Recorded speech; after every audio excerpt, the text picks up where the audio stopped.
A few episodes ago, I reviewed Uncharted 1. So here we are again, reviewing Uncharted 2. And I've gotta say that it is better than Uncharted 1. However, it does have some things that I feel its predecessor did a bit better. In this area, I feel like they went 2 steps forward and 1 step back. The story in Uncharted 2 is definitely much more ambitious. Because of the ambition, I feel like the whole story is not as cohesive as the first one.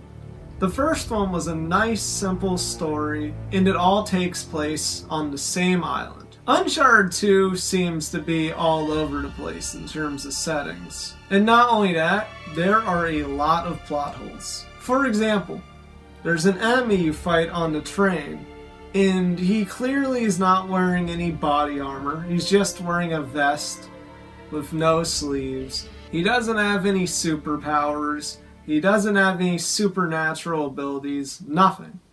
Yet somehow, for the sake of gameplay, he takes like 10 shotgun shells to the head. And a lot more, because I ran out of shotgun shells. And then suddenly it goes into a cutscene and a character walks in and shoots the guy with a pistol, and bam, he's down. There are other plot holes, like how the villain doesn't run out of henchmen even though you've killed like 500 now, and you're in a remote area in the Himalayas, so how does he have this many? Nathan Drake gets shot in a cutscene and he's very injured, yet when you're in the gameplay, he gets hit by 100 bullets and is perfectly fine after sitting in a corner. Definitely some issues here. But one of the things that Uncharted 2 improves with is the characters. The characters are much more fleshed out. They seem more three-dimensional.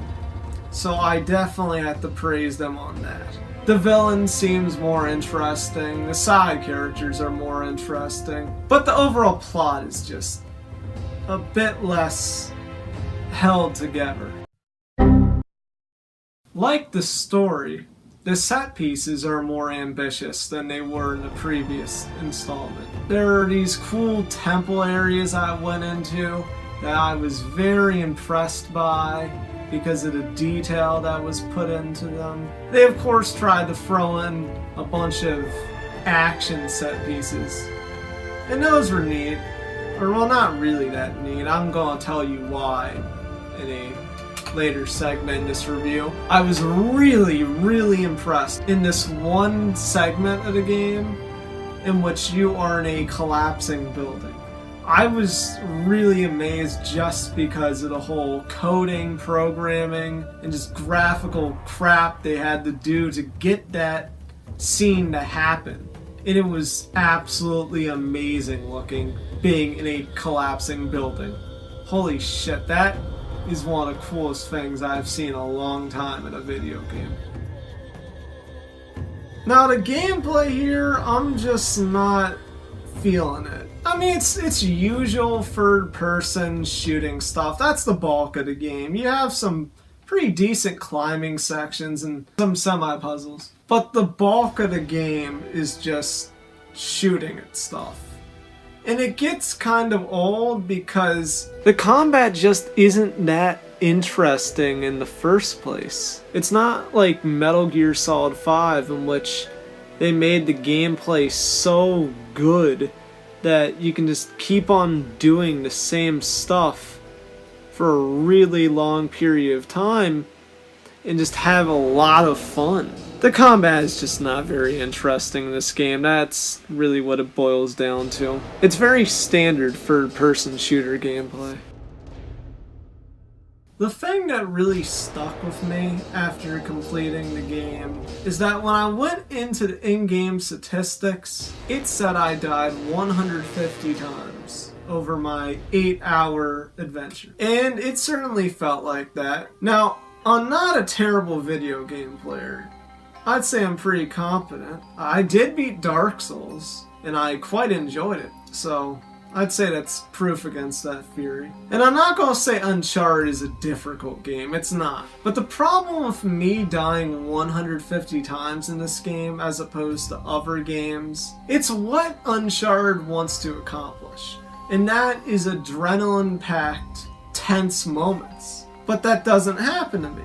It certainly happens to the character, but not to me. And that's because when I am dying repeatedly in a game like this, tension is not there.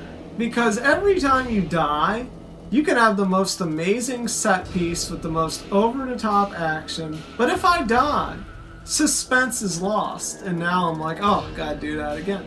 But I'm not even doing very much again, because the checkpoints are very plenty. In fact, I wish there were fewer checkpoints. There's no consequence to dying. It prevents me from really trying to stay alive in these wacky situations that Drake is in. If there were fewer checkpoints, then there would be a meaning to losing. Another solution is they could have made the normal difficulty easier, and that would have maybe prevented me from dying. And then the momentum would have stayed with me the whole game. Overall, I just feel like they kind of messed up with the balance here. Well, Uncharted 2 is better than Uncharted 1. It's not tremendously better, it certainly is more ambitious. And if I recall, the first Uncharted was rushed to meet a deadline. I'm going to give this game a 4 out of 5. It's a good fun game. I would recommend it. You could have some fun with it. Not a masterpiece, nope.